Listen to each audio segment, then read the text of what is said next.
I'm going to ask you to think back 2 minutes ago when you were with your partner talking, and when you were in the listening mode. What happens when you're listening? What does it mean to hold space for someone else?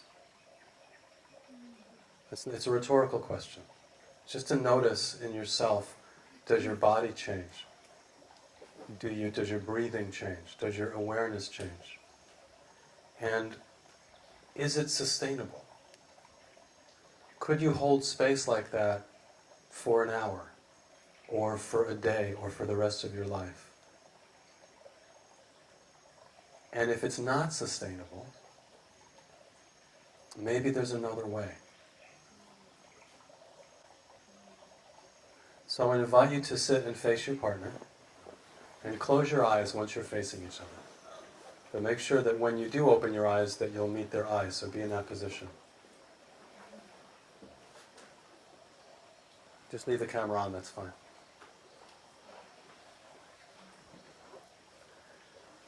And I'm going to invite you to let go of holding space. It's a really interesting phrase, holding space. Like, let go of holding. Let go of space.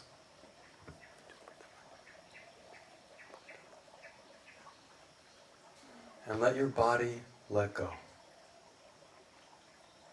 So you're not here for the other person. There's no doing. And take a breath, and on the exhale, just let go. Let yourself be out of a job. I am out of a job. I'm just me, however I am, however that is.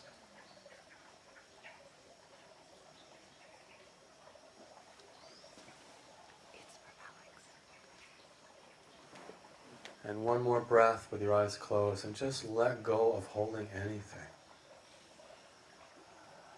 So you can arrive in a place that is sustainable, that's just you, with all the feelings and noises and aspirations and heart opening and all the different things that are here.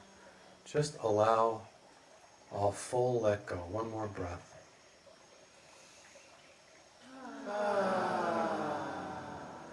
In a moment, I'm going to ask you to open your eyes and look at your partner's eyes. There'll be no words, and see if you can just not hold anything, and just be together, and let yourself be how you are. No words, and just notice what you notice. So at your own pace, go ahead and open your eyes, and stay in that place of no holding, no space, no work. Just let that go.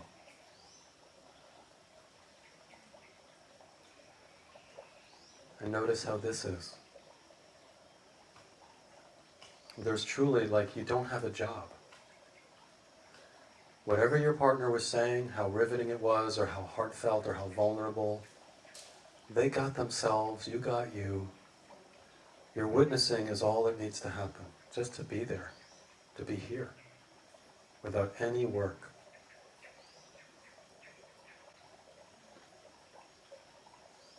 There can be a very subtle place of posturing that we don't even notice when we're holding space.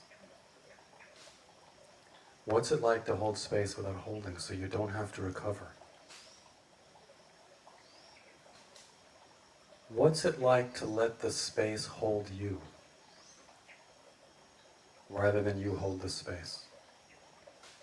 Let God, Source, Goddess, Earth, Sky, whatever you call it, let this hold you as you're with each other. And feel free to close your eyes if that's easier. Let yourself be held by the space, by the field, so that you're just flowing down the river without worrying about paddling or steering. You just are here.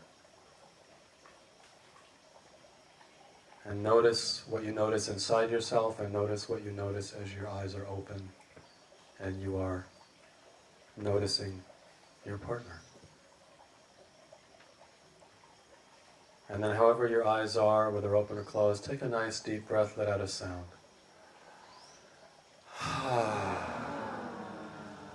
Letting space hold us. Consider the lilies of the field. They don't toil or work or spin, and yet they get all the sunlight and nourishment they need. I now pronounce you unemployed. Out of the job of loving, out of the job of doing, out of the job of holding space, out of the job of impressing yourself that you're good at this, or convincing your partner that you got them. We're just here. And if it's right for you, take a couple of minutes with your partner and talk about this. But feel free to not say anything. You can close your eyes and be in your own space. Whatever space offers you, go for it. So maybe there's a conversation and maybe not. I'll give you like 3 minutes. Please begin.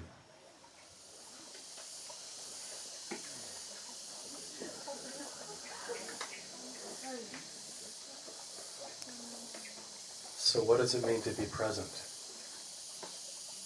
If it's not holding space, we're kind of out of a job. What if your head is noisy and you're just here? I contain multitudes. I got a noisy head. Doesn't mean I'm not here. Doesn't mean I'm not in service, whatever that means, but it doesn't mean anything. Part of what we did yesterday, the making friends with the noises in our heads, is a kind of a real-time experience of noticing that love is right here even when we feel what we feel, or when we hear in our head what we hear. I'm unlovable. You are welcome. And so how does this translate in form? This is my edge, this place of how do I hold space without holding? Because I'm discovering that holding space, ultimately, I'm holding my breath. And that doesn't work for anybody. So there can be an experience of going in the wrong direction, but you know what? Every experience can be welcomed.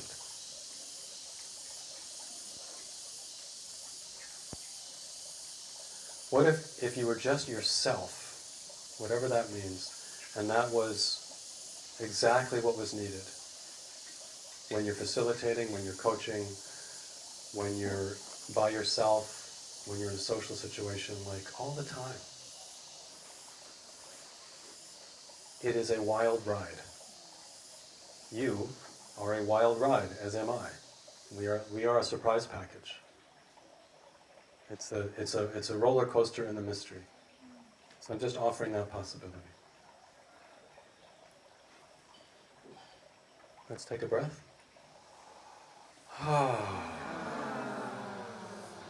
There's a deepening, like relaxing into the trust of the moment that is actually quite relaxing.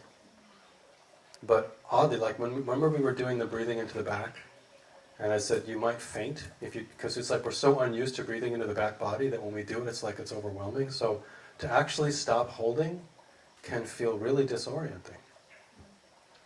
You know, to actually not, it's like to pull back the tendrils that we thought was our service and just be hanging out in ourselves. It can be really disorienting. And that's what I'm getting from the work that I'm doing, is I'm hell-bent on doing nothing. I'm hell-bent on conscious laziness and conscious selfishness, which means holding the space, without being in the space, and allowing the space to hold me as well, so that I'm not efforting. That's my edge.